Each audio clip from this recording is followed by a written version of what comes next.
Larry, a young man, recently proposed to his girlfriend, Karen. I went with him to meet her parents, only to find out her father was the famous owner of a brand store. This made Larry nervous, knowing Karen came from a prominent family, but he managed to answer all of her father, Michael's, tough questions confidently. However, things took a turn when Michael found out I only finished middle school. He slapped Larry right there. I was furious at how he looked down on us just because we didn't have the same social status. I told him we'd meet again, and then Larry, Karen, and I left for the hospital. On the way, I told Karen I would confront Michael about his actions. Her response made me even more determined. The next day, when Michael realized who I really was, he was shocked. My name is Kevin, and I'm 65 years old. Ever since my wife passed away, I've been living with my son Larry. Since retiring, my legs have weakened, and I can't walk for long periods. I use a wheelchair at home and rely on Larry to help me move around. Despite being 30 in the prime of his life, Larry cares deeply for me. We hired a housekeeper to help, but Larry still takes the time to push my wheelchair, even on his days off. I'm always silently grateful to him. Then came the big moment. One night, after coming home from work, Larry shared the news that he had proposed to Karen. The news was so overwhelming, it almost made me drop my tea. Larry just told me he proposed to his girlfriend, Karen. I asked him what she said, and with a big smile, he made a circle with his hands and said, "She said okay, she'll marry me." I could see the happiness on his face, and it was so strong that I almost cried with joy as I congratulated him. But soon, Larry looked sad. "What's wrong? You got a yes, but you seem upset?" I asked. "It's great that she said yes, but now I need her parents' approval, and I'm really nervous about it," Larry replied. I remembered feeling the same way when I met my late wife's parents. Her father was very strict, and it took many trees before he agreed to our marriage. Now, Larry was facing a similar challenge. To encourage him, I patted him on the shoulder and said, "I was really nervous when I asked for permission to marry, but if you're honest about your feelings, they will see your sincerity. I'm not just being a proud dad when I say that Larry is a wonderful young man. He's hardworking, helps around the house, and is well-liked because he's such a kind person. It's a bit scary, but I'll give it my best shot," Larry decided. "That's the spirit. But straight to your successful proposal," I said. That night, we celebrated with our best sake. Karen chose a traditional restaurant for the marriage meeting, one that was wheelchair accessible, showing how thoughtful she is. Larry has excellent taste in women. Karen is truly a wonderful match. Feeling inspired, I decided to give Larry a gift to boost his courage for the upcoming proposal. While he was at work, I went with my helper to a high-end department store to find something appropriate for him. While Larry was at work, I saw a set of bowls being sold as a couple's item. But I reminded myself that Larry hadn't yet received approval from Karen's parents. So trying not to get ahead of myself, I went to a men's boutique instead. At the store, I mumbled to myself while trying to decide what to buy. Being in a wheelchair, I couldn't reach the shelves, so I asked a nearby salesperson for help. "Excuse me, could you help me see something on the top shelf?" However, the salesperson ignored me, probably because he saw my wheelchair. Thinking he hadn't heard me, I tried again. This time, the salesperson sneered and said, "We don't have anything suitable for someone like you here." I was shocked by his rudeness. Just as I was about to complain, a well-dressed man came from the back of the store, and the other staff bowed to him, showing he was someone important. He looked to be in his late 60s, stocky and stout. I approached him, hoping he would address the salesperson's behavior. "Excuse me, I was treated horribly by your staff," I began. Just then, the earlier salesperson called out, "Mr. Michael, the president," and hurried over. This man was not just the store manager, he was Michael, the president of a major menswear brand known throughout Japan. When I explained what happened, Michael asked, "Well, sir, was there an issue with the staff?" I told him again that the staff member had disrespected me when I asked for help. I expected Michael to apologize and correct the situation, but to my dismay, he just snorted and laughed. "Ha ha, sir, this is a high-end men's store. If you're dissatisfied, perhaps try somewhere else." I was shocked and openly showed my anger. "Can't you see our clientele are all affluent? We have nothing suitable for someone as plainly dressed as you." Michael smirked, laughing with the staff. Appalled by the treatment, I left the store in anger. Forget it, I don't need this place, I thought. I knew the brand was popular among celebrities, but this was a bitter experience. I ended up buying a different gift, but the incident at the store still upset me. I planned to give Larry the gift after a successful meeting with Karen's parents. Today, we were heading to the traditional restaurant where Karen's parents were waiting. As Larry pushed my wheelchair, I could see he was nervous. "Don't worry, Karen's parents are probably nice people," I reassured him several times as we got closer. Traditional Japanese restaurants usually have mats and cushions, but they had set up a room with chairs and a table for us. Karen and her parents were already there. But the moment I saw her father, I couldn't help but exclaim, "Oh, what's wrong, Dad?" Larry asked. "It's nothing," I replied. Karen's father turned out to be Mr. Michael, the president from the store. I hadn't realized Karen shared his last name, which is why I didn't connect the dots earlier. When Michael saw me, he nodded with a smile, which was very different from how he had treated me at the store. He seemed friendly and said, "Nice to meet you. I'm looking forward to today," inviting me to sit down. I realized he had forgotten about our previous meeting at the store. To him, I was just another customer he didn't remember. Trying to calm down, I reminded myself that today was about the marriage proposal. However, the idea of Michael becoming Larry's father-in-law wasn't pleasing to me. As the Japanese cuisine was served and we began to eat, I felt a bit awkward. Michael started a conversation. "So where did you meet my daughter, Karen?" "I met Karen through a coworker, and it was love at first sight for both of us," Larry replied. "They started dating after work and their relationship grew deeper." "You have a good eye to take a liking to my daughter," Michael chuckled. After dating Karen for a while, I learned that her father is the president of a famous apparel company. At a family meeting, I saw Larry and Mr. Michael getting along well, which was a relief. Karen, who was initially nervous, relaxed as she watched them chat. Then Mr. Michael started talking about his family history, dating back before the Showa era. He said it was his duty as the head of the Michael family to maintain their legacy. The atmosphere tensed up as he looked at Larry and said he needed to determine if Larry was suitable to be his daughter's husband. Mr. Michael was smiling, but his words made us feel inferior. I had noticed at the store that Mr. Michael was an arrogant man who seemed to think all the accomplishments of his ancestors were his own doing. As the conversation continued, Karen whispered to her father, asking him to be careful with his words. Suddenly, Mr. Michael slapped her across the face. Larry and I were too stunned to move. Mr. Michael declared that he would decide who Karen marries and warned her not to speak out.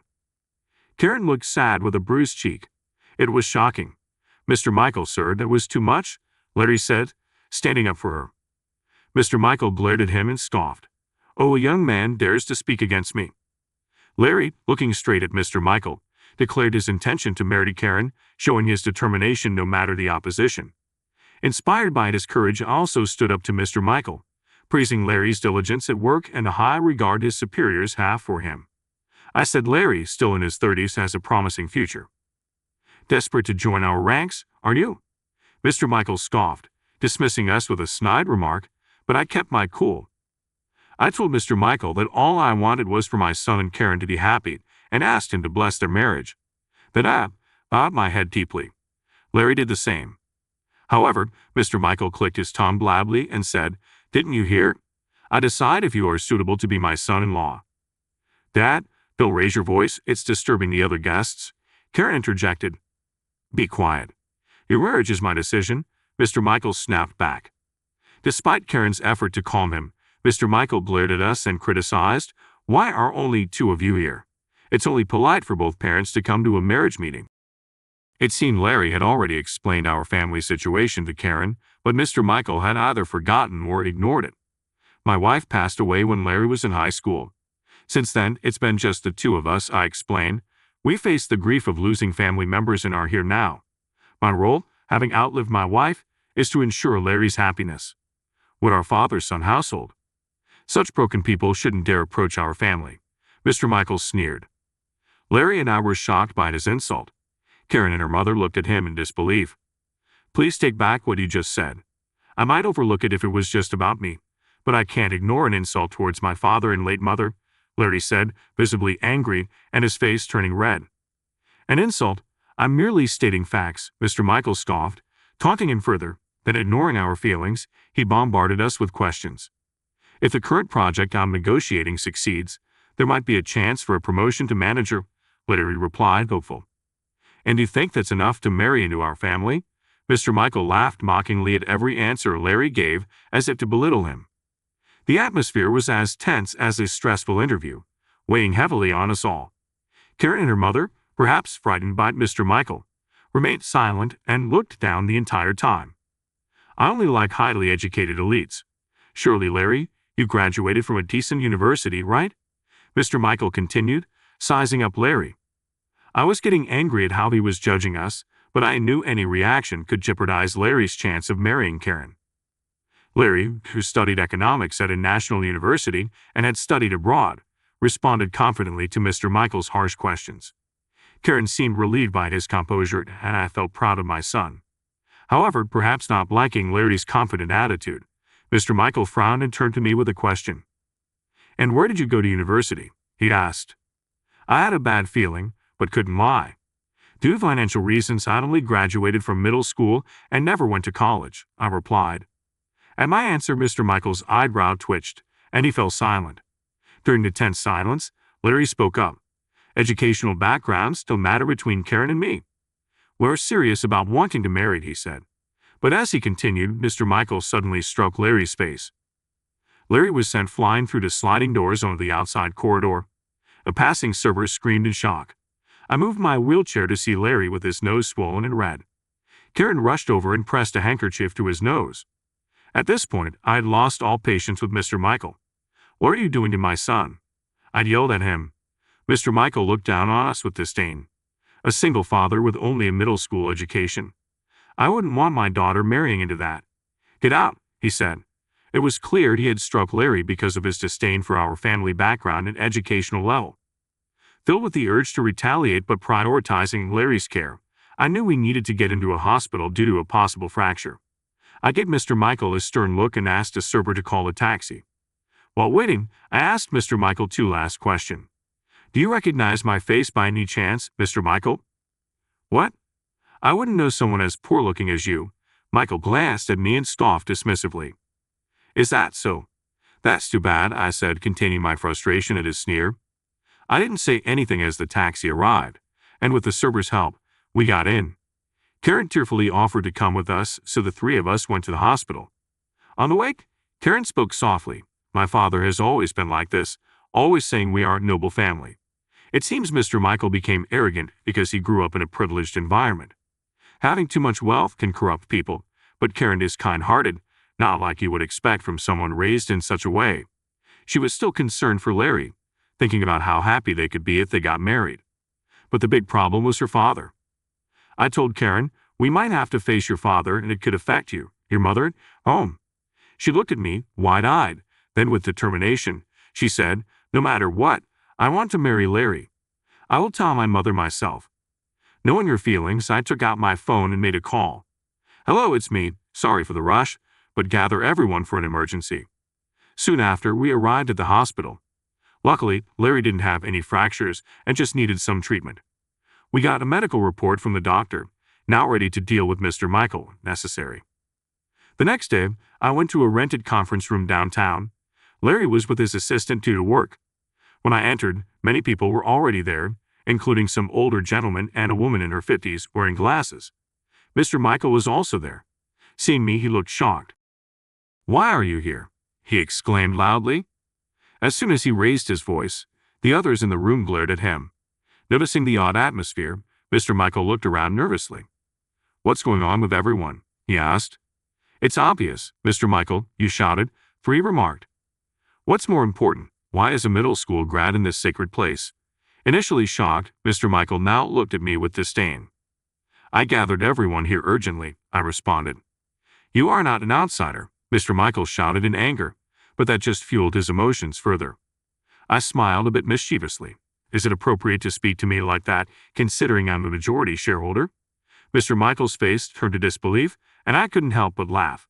"My goodness, not knowing your own company's shareholders? What a noble family," I taunted. "It's true. I own more than half of the company's shares and attend shareholder meetings. Though being in a wheelchair might make me less noticeable, I had called the shareholders yesterday to organize an emergency shareholder meeting." "Thank you for coming on such short notice," I said, bowing to the shareholders who returned the gesture with smiles. Then, looking back at Mr. Michael, who stared at me wide-eyed, he flinched under my gaze. "Thank you for yesterday. I wanted to express my gratitude by holding this emergency shareholder meeting here. Emergency shareholder meeting. Mr. Michael trembled nervously. As the principal shareholder, I've worked as an investor. Even from my wheelchair, I analyze market trends and mentor juniors on investment strategies. The profits from my investments have exceeded hundreds of millions of dollars, allowing me to provide financial aid to numerous companies. As a shareholder, I can influence the company's management policies and participate in the appointment and dismissal of executives. I would like to discuss a proposal for the dismissal of President Michael, I said. What? Fire me? That's ridiculous, Mr. Michael exclaimed and tried to leave the room. However, other shareholders blocked the door. Last night, when I told the shareholders about the emergency general meeting, they agreed with me and proposed a vote of no confidence against Mr. Michael, considering he struck the son of the principal shareholder. Appropriate sanctions are necessary, I stated, glaring at him. Realizing the gravity of the situation, Mr. Michael began to sweat in panic. Yet he chuckled smugly, then burst out laughing. Ha ha, you think you can intimidate me? I won't let my family's legacy crumble in my generation. Mr. Michael looked around at the shareholders. If you fire me, this company is finished. Our brand stands out because of its 110-year history. I plan to merge it with another company I support. I retorted, I am also a major shareholder in another company and considered merging it with Mr. Michael's. I was prepared to use any means necessary to oust this contemptible man from his presidency. It's called an absorption merger. Your company will be absorbed by another. I told Mr. Michael, I won't allow it, as he stood defiantly against the idea of an absorption merger, knowing it would mean he could no longer be president. He became hostile towards me, saying, I won't let someone who knows nothing about running this family business take it from me. I can't let what was done to my son go unaddressed, I countered. We glared at each other, the tension in the room thick. Then, with a cunning smile, Mr. Michael pointed at me and said, You say he was harmed, but do you have any proof? It's rude to accuse someone without proof. You won't be easily forgiven, even if you apologize on your knees. He then loudly asked the other shareholders, Have any of you seen proof from Mr. Kevin? They looked at each other and shook their heads. I had only informed them verbally of the situation. Nobody had any proof. Then Mr. Kevin's claims must be false, Mr. Michael concluded, as the room began to murmur and suspicious glances were cast my way. Confident he had turned the situation around, he gloated, You almost deceived everyone with your lies. I should sue you for defamation and get a hefty compensation. As he approached me, still silent, he taunted, Why don't you say something? Or perhaps you do have proof? Yes, I replied. I prepared something special. I had set up a projector in front of the screen and connected it to my cell phone. I've obtained special cooperation for the agenda. I will now play a video, I announced to Mr. Michael and the others. I then played the video stored on my phone. Displayed on the screen was a scene of the Michael family and my family having a meal together. The footage was shot from an overhead perspective, clearly from a security camera. When Mr. Michael realized he was on camera, he started to panic. What is this video? When did you get this? He tried to approach me, but the shareholders held him back. I had anticipated this and secured the evidence in advance. In fact, after sending Larry to the hospital yesterday, I went back to the restaurant. I explained to the restaurant owner and the waitress what had happened and managed to get the security footage from them. Did you bribe the restaurant? What a low move, Mr. Michael exclaimed. I'm not so naive as to stay silent after my son was attacked, I retorted. The video continued to play, showing the moment Larry was answering Mr. Michael's questions before being struck by him. The shareholders gasped in shock. In the video, Mr. Michael was seen yelling, a single father with only a middle school education. I wouldn't want my daughter marrying into that. Get out. Then the footage showed us leaving for the hospital by taxi. However, the video didn't end there. While Karen, Larry, and I were on our way to the hospital, Mr. Michael and his group were still at the restaurant. His expression tensed up as he watched. Stop this video now, he yelled at me, but I ignored him and turned up the volume. In the video, Mr. Michael was reproached by his wife and then slapped her. Silence. As my wife, you obey without question. I won't tolerate back talk from you, the company staff, or those pompous shareholders. You're all just pawns to me, he declared. The video ended with his wife sobbing, and the screen went blank. Silence fell over the room, and nobody spoke. Mr. Michael stood pale-faced in front of the screen. That was the evidence video of President Michael hitting my son. Oh, and the last part was just a bonus. I said with a smirk. Now, you can't deny it happened, I continued. Mr. Michael, trembling, turned to face the shareholders. Ah, he squeaked, stepping back in a pathetic manner. The shareholders glared at him fiercely, ready to act. With the proof presented and his disdain for the shareholders revealed, Mr. Michael found himself cornered by everyone present. You insulted the people who fund you? You know what happens next, right? Mr. Michael's face contorted as he began to unravel. One can only imagine what happens to a company once its shareholders turn their backs, I added with a smirk. Even the vast wealth of the Michael family would be severely hit if the shareholders collectively abandoned them. Moreover, if the incident with Larry and Mr. Michael's harshness were exposed externally, it would damage the company's image. Client transactions might also be withdrawn. Okay, I understand, I concluded. I'll increase the dividends for everyone, so please forgive me, Mr. Michael pleaded, putting his hands together in front of the shareholders. But they were furious. We can't forgive someone who's insulted us behind our backs. Please, I'm terribly sorry, forgive me, he kept apologizing, surrounded by the majority of people now forcing him into a humble posture. Usually bold, he quickly cowered when his position weakened. Seeing this, I realized that this was the real Mr. Michael. Raised in privilege and pampered from birth, he had lost any sense of gratitude. He used his ancestors' prestige to look down on others, living luxuriously and complacently. Mr. Michael had struck Larry without knowing I was the principal shareholder. This was the result of his choices. Unable to gain forgiveness from the shareholders, he half cried, clinging to me. Mr. Kevin, I am so sorry, please forgive me. Do you regret hitting my son? He nodded vigorously and knelt before me.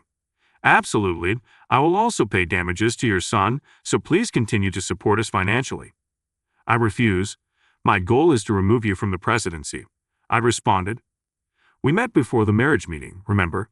At that restaurant we visited, he finally recalled our meeting as his face turned pale with trembling. A company that can't train its staff properly isn't worth supporting, I gave him a cold look. Out of desperation, Mr. Michael blurted out an incredible offer. Then I will give you my daughter, Karen. I have raised her strictly. She is a fine woman. Please do as you wish with her. Despite it being his own daughter, he treated her like an object, which enraged me. Don't mess with me. Children are not offerings. Anger nearly caused me to fall from my wheelchair. I apologize, but Karen wishes to marry Larry, and her will is also my will, I said. Oh, so you won't oppose Miss Karen's wishes? He asked. Of course not, I smiled slightly, and he misunderstood my forgiveness, slumping down relieved. Let's hear it from the person herself then, I called out towards the door. Come on in. As the door opened, Larry, Karen, and Mr. Michael's wife entered. Seeing the three, Mr. Michael's mouth fell open in astonishment. Why are you all here? We came together, they replied. I had asked the three of them to wait by the door until I gave them a signal. I called them in to confront Mr. Michael about their intentions directly. Seeing Larry with scars on his nose and me, Mr. Michael quickly bowed his head to Larry. Larry, I deeply apologize for raising my hand against you. I am very sorry. Larry didn't respond and turned to face Karen. My desire to marry Karen remains unchanged, but first, please hear what she has to say. Karen looked straight at her father and said, I have lived obeying your orders, grateful for how you raised me, but now I choose to be with Larry. Karen and her mother stood side by side, glaring at Mr. Michael. My mother and I are leaving the house and will cut ties with you, Karen declared.